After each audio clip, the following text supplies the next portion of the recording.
Hello and welcome to our newscast. It's Monday, October 20th here in Korea, live from Seoul. I'm Laah Hyun-kyung. Our top story this afternoon, the highest decision-making body for communications technologies, the ITU Plenipotentiary, began its big conference in Busan on this Monday. Arirang Song Ji-sun, who's at the site covering the meeting, says this year's conference aims to narrow the digital divide.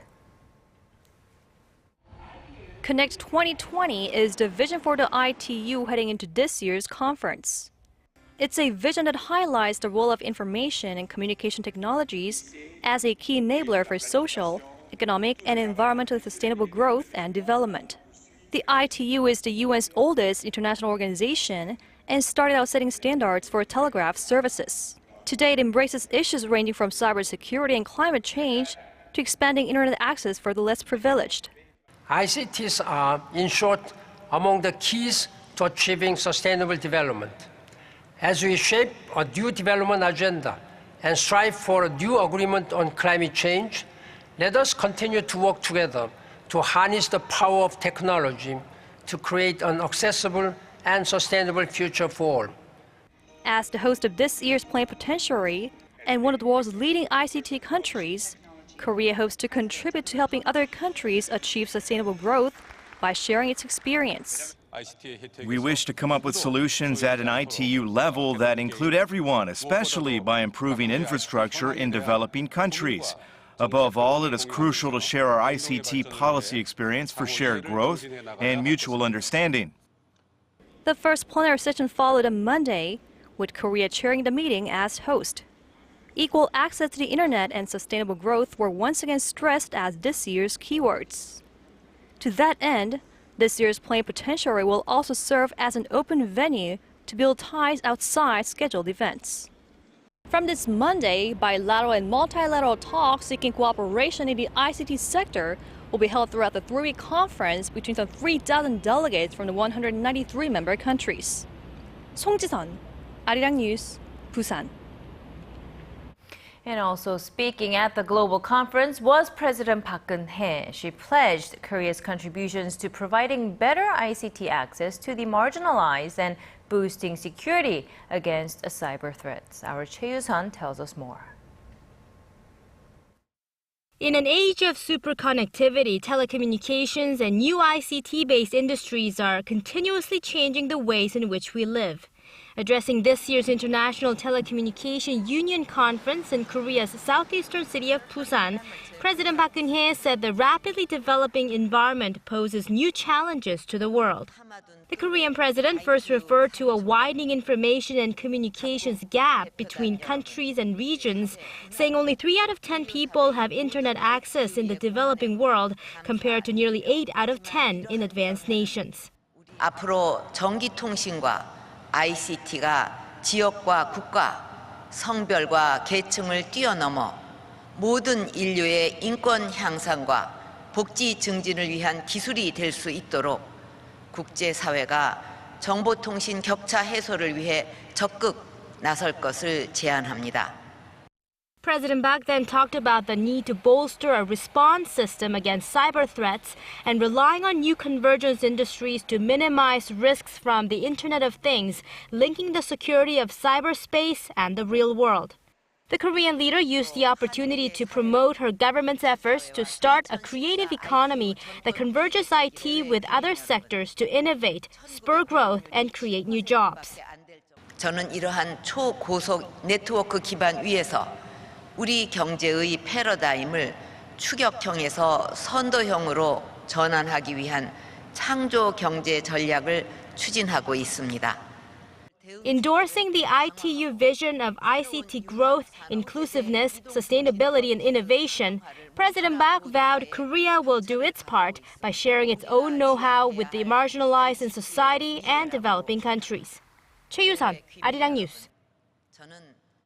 And shifting gears to inter-Korean affairs, North Korea has still not answered South Korea's proposal for high-level talks. Instead, the two Koreas engaged in yet another cross-border shootout over the weekend. But watchers say this could all be a carefully calculated move by Pyongyang.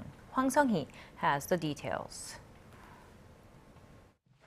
Another shootout across the inter-Korean border has further heightened military tensions on the Korean peninsula.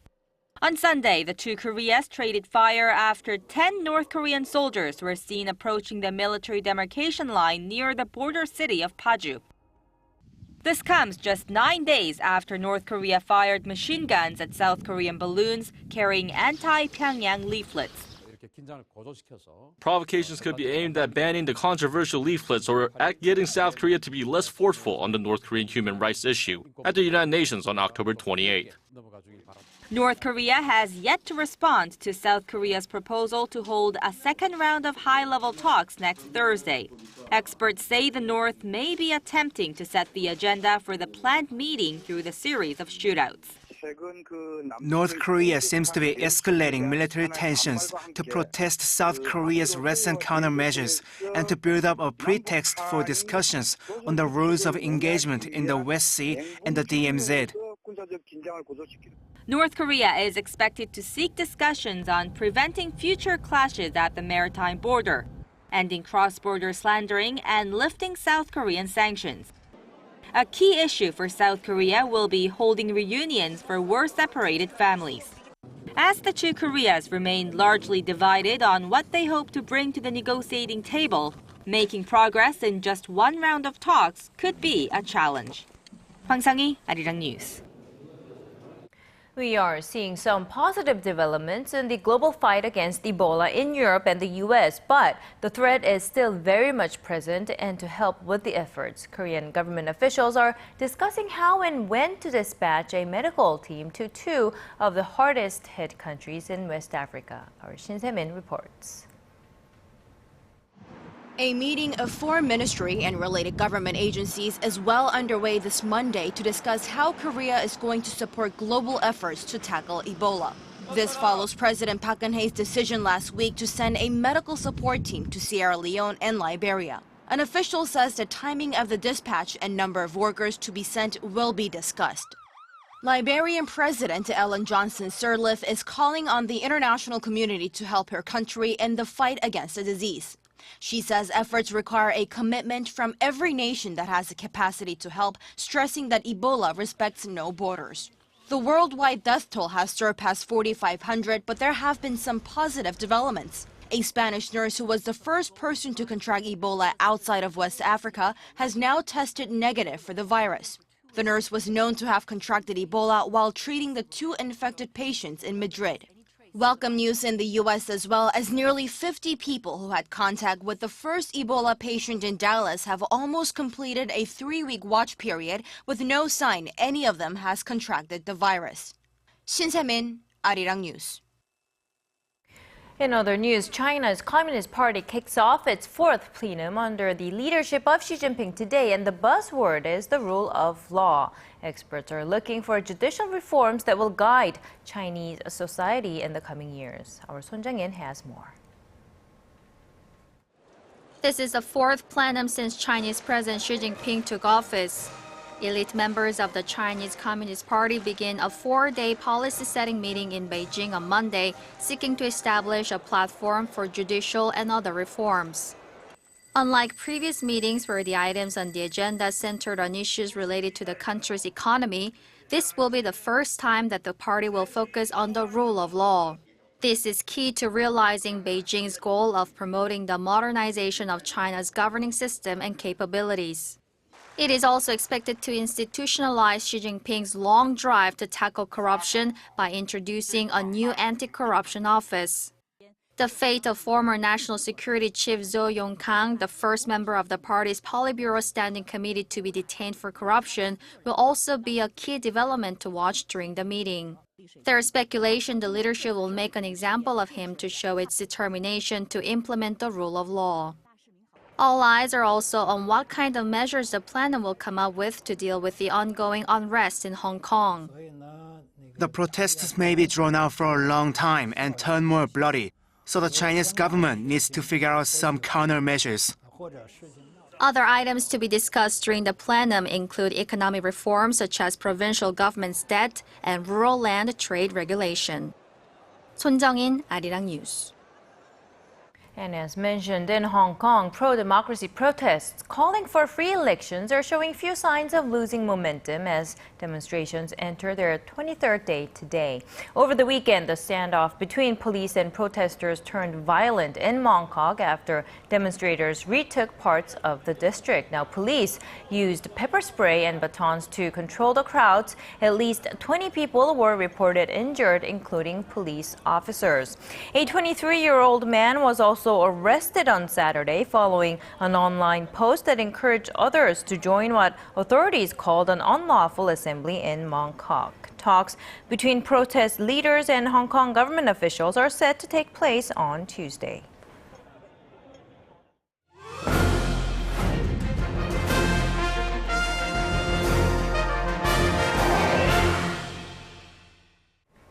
It's not too hard to spot a Porsche or Ferrari pass by in the capital Seoul nowadays, as the market for what are called supercars is apparently growing here. Arirang's Kim Hyun-bin reports on the reasons behind this boom on this week's Industry Insight.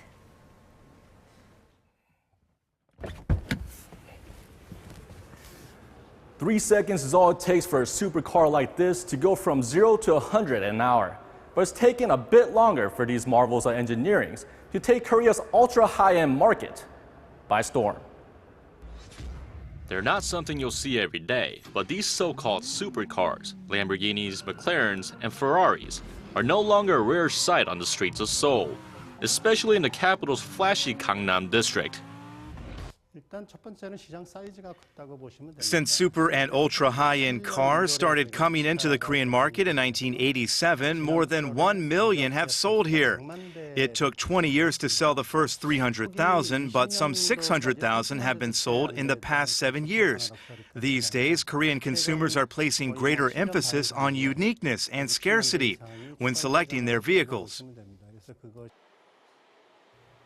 Their owners are often in the richest 0.1% of Korean society, and it's not hard to see why, as a supercar often costs more than a typical house, running into the millions. So who exactly are buying these cars? The higher Korean won helps sales, but supercar buyers don't really feel the effects of the sluggish economy. Also, Koreans have a strong taste for luxury goods, and supercars are just a different means of showing off your wealth. Ultra-high-end auto brands report jumps in sales across the board in Korea.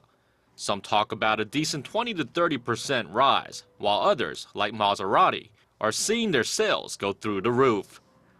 The Italian automaker sold 280 units in the first half of this year, double what it sold the whole of last year. The increase will be more than triple for all of this year. Brands like Ferrari just can't supply models fast enough to meet demand. Ferrari owners are not that young. They're generally middle-aged men in their 40s, 50s, and 60s who have strong personalities and enjoy specialized cultural activities. To meet their needs, we host numerous events that match their interests and make the most of sports-related marketing, such as Formula One.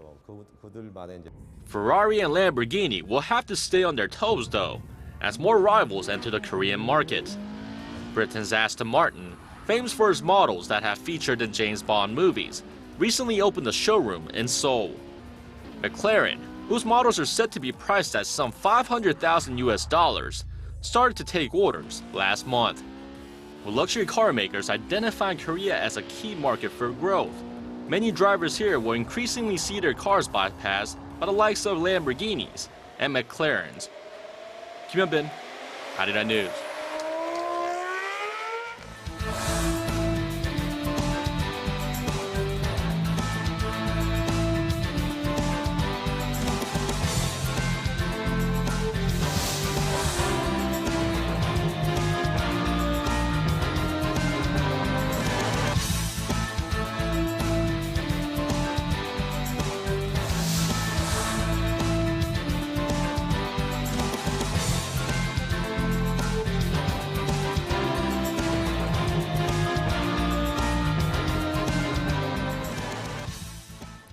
New data shows that 3 of the industries that have kept the Korean economy moving are starting to lose their competitive edge. And this is raising questions and concerns about how Korea can change its economic structure to ensure sustainable growth. Our Kim Ji-yeon has this report.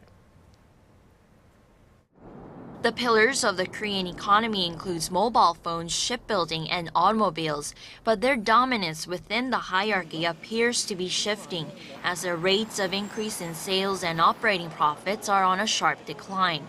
The Federation of Korean Industries, in a survey of 176 local companies, found that the rate of increase in sales among smartphone companies recorded a more than a 9% drop in the first half of this year. That represents a steep decline from the 30% increase recorded last year and a 70% spike seen in 2012. The shipbuilding industry finds itself in a similar position. The sales performance in shipbuilding rose just 0.9% in the first half, down from a 2% increase in sales growth recorded in 2012. Some like Hyundai Heavy Industries and Samsung Heavy Industries even recorded operating losses in the first 6 months of the year. Of the 3 so-called pillars, the auto sector appears to be faring the best, but sales are starting to sputter. The rate of increase in sales came to 1.5% in the first half of this year, falling from a 10.5% increase in 2012. The Federation of Korean Industries believes it's mainly due to the prolonged period of low growth in the global economy, which in turn has had an effect on the export-driven Korean economy.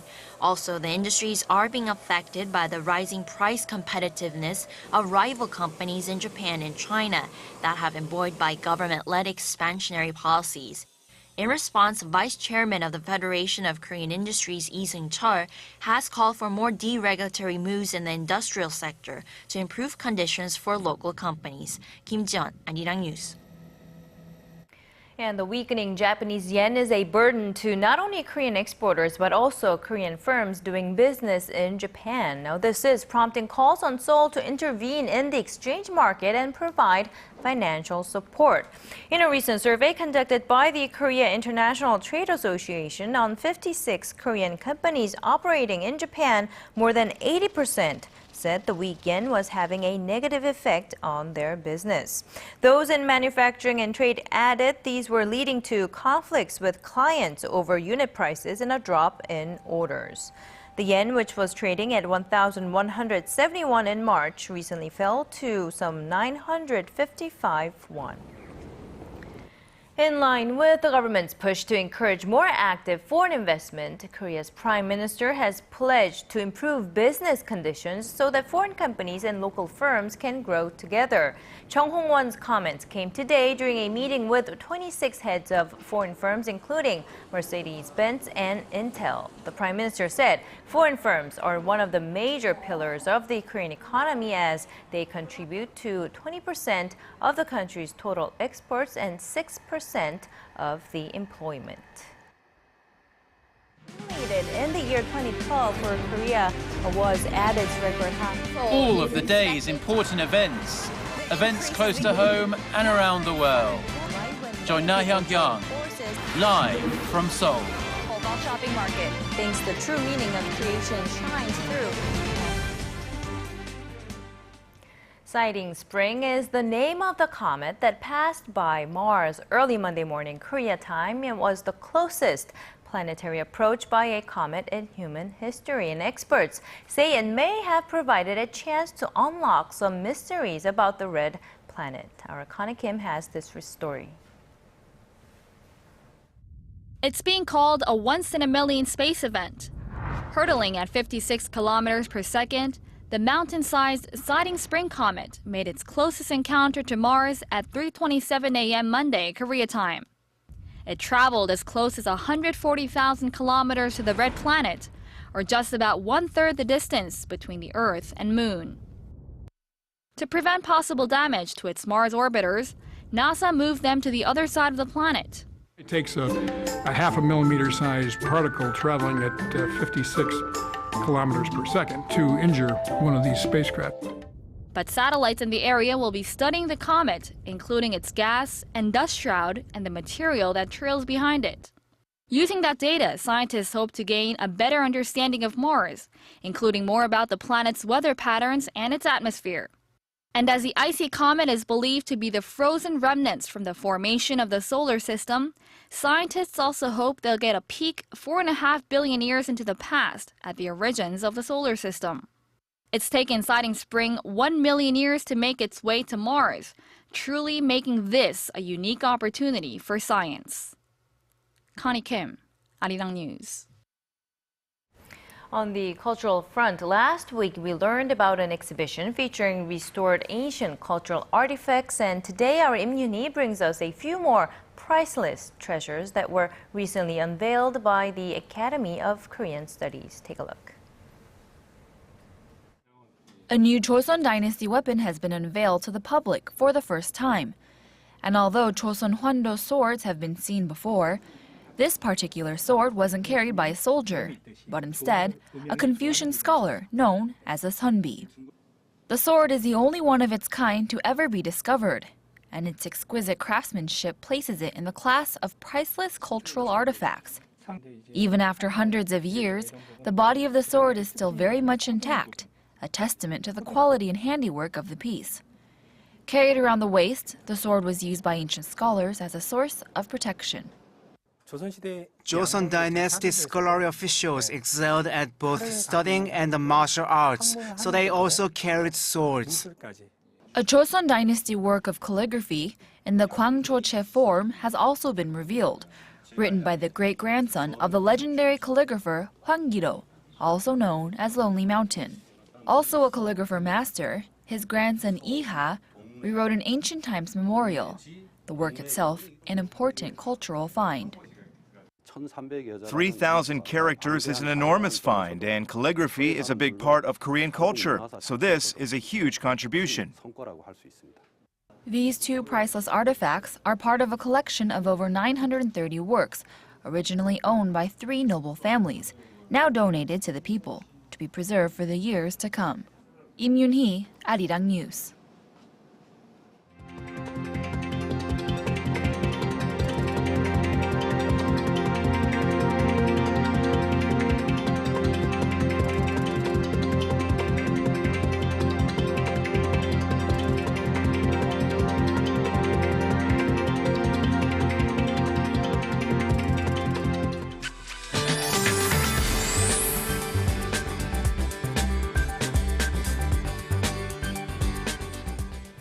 It's wet and gray here in Korea. Michelle Park here to give you updates on the weather. We have nationwide rain in the forecast all day today, except on Jeju Island where it's looking very cloudy at the moment. And due to the rain, the temperatures won't be as high as yesterday. Now currently the rain has stopped in the central region, but it be on and off throughout the whole day. This rain is expected to last until Wednesday all across the nation, but a heavy amount is expected over in Chungcheongdo and Gyeongsangbuk-do provinces. Now those regions will get up to 120 millimeters, while areas further down south can expect a bit less, between 40 to 100, while Seoul will be getting between up to 40 millimeters. Now going over to our temperature readings for today, Seoul will peak at 18 this afternoon. Meanwhile, the southern cities such as Gwangju and Busan is looking to hit 21 and 22 degrees. Now moving over to other regions, Jeju Island is looking up to 24, while Dokdo is at 18, while Mangungang is slightly lower at 17 degrees. Well, that's all for now. I'm Michelle Park, and here's a look at the weather conditions around the world.